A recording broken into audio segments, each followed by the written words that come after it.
Alright. Hey, what's going on YouTube? In this video, I'm going to talk about the new optic setup that I have on my IWI Tavor Bullpup.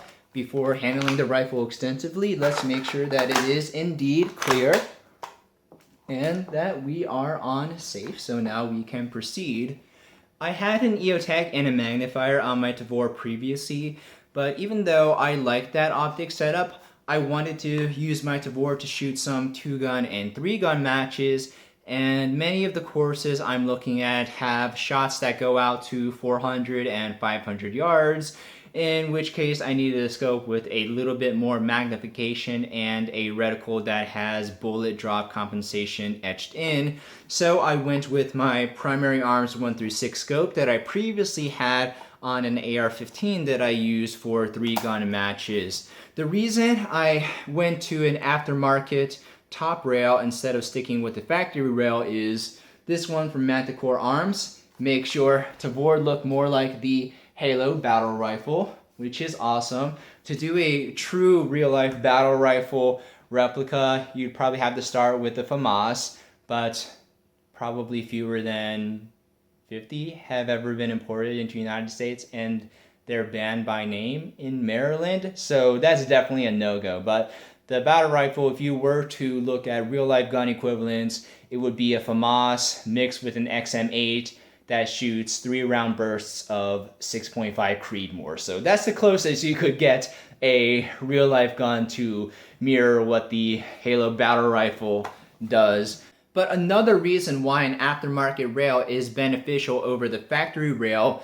is that most aftermarket rails rise a little bit higher than the comb of the stock, and you're going to be able to see exactly how much when I measure during the installation portion of my video. When using the standard AR-15 height scope mounts, you're going to need to find a way to get them to rise a little bit higher for the best, most comfortable eye position. While it is totally shootable with the factory rail, you have to go, do you see how low my face is on the stock? It's like pressing into my cheekbone, but now I can get a really good cheek weld with the optic at its height using the aftermarket Manticore Arms rail instead of using the American Defense mount with the factory rail. The American Defense mount is a solid product. It has a 2-point quick detach system, meaning that if you just try to pull the lever by itself, it's not going to budge. You have to push down on this tab to get the lever to release. And you can switch the direction of the mount so you can rotate it the other way because it's not one of those forward bias cantilever mounts. So if you want your tab to be on the other side, you can do that. My EOTech 553 is now on my Colt Daniel Defense, but previously it was just fine on the Tavor because it has a built-in lower third co-witness riser, meaning it's a little bit higher than the standard AR-15 sight height. So it was still pretty comfortable to use with the factory rail when shooting it on the Tavor. To avoid having to upgrade to an aftermarket rail, you could just get a Picatinny riser for your optic, but how many of them look as cool as this one from Manticore Arms? And there are a lot lighter aftermarket rails on the market, but again, are any of them this cool that makes your gun look more like the Halo battle rifle?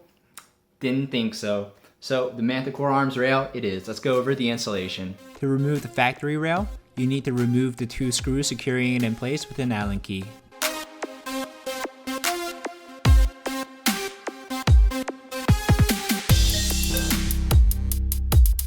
Be sure to hold on to the 2 screws and the washers that go with them because we're going to use them again when installing the Manticore Arms rail. Before installing the Manticore Arms rail, let's have a quick showdown in the weight differences between the 2 rails. The factory rail with the backup sights weighs 6.4 ounces, and the Manticore Arms rail without backup sights weighs 8.8 ounces, so difference of 2 ounces. The factory rail measures about 3/10 of an inch higher than the stock, and as such, the integrated sights on the Tavor are higher than standard height AR sights. The Manticore Arms Rail is about 3/5 of an inch higher than the stock. To install the Manticore Arms Rail, slide the rail into the retaining notch on the front of the receiver.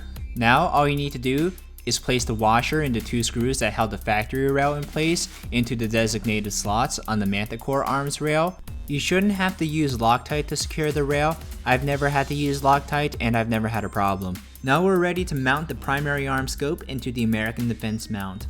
Just a quick refresher for those new to scope mounting.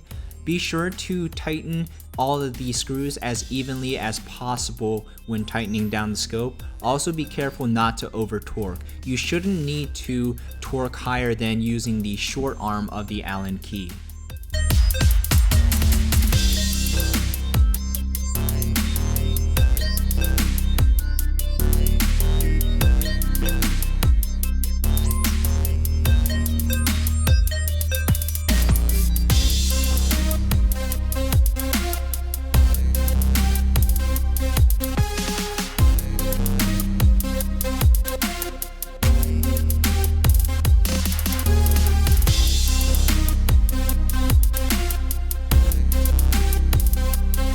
To level the scope, you want to use either a bubble level tool or download the bubble level app on your smartphone.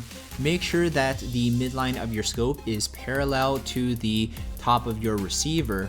So in our case, we're going to make sure that the bubble is in the same position when leveling on the rail and when the bubble level is across the top elevation dial.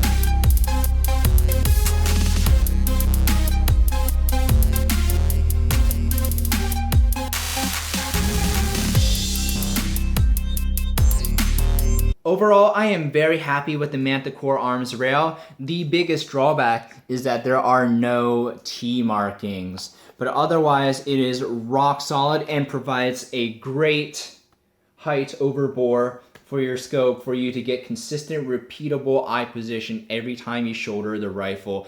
Thank you guys for watching this video. Leave a like rating if I was informative. Let me know if you guys have any cool optic setups planned for your Tavor. My name is David and I'll see you next video.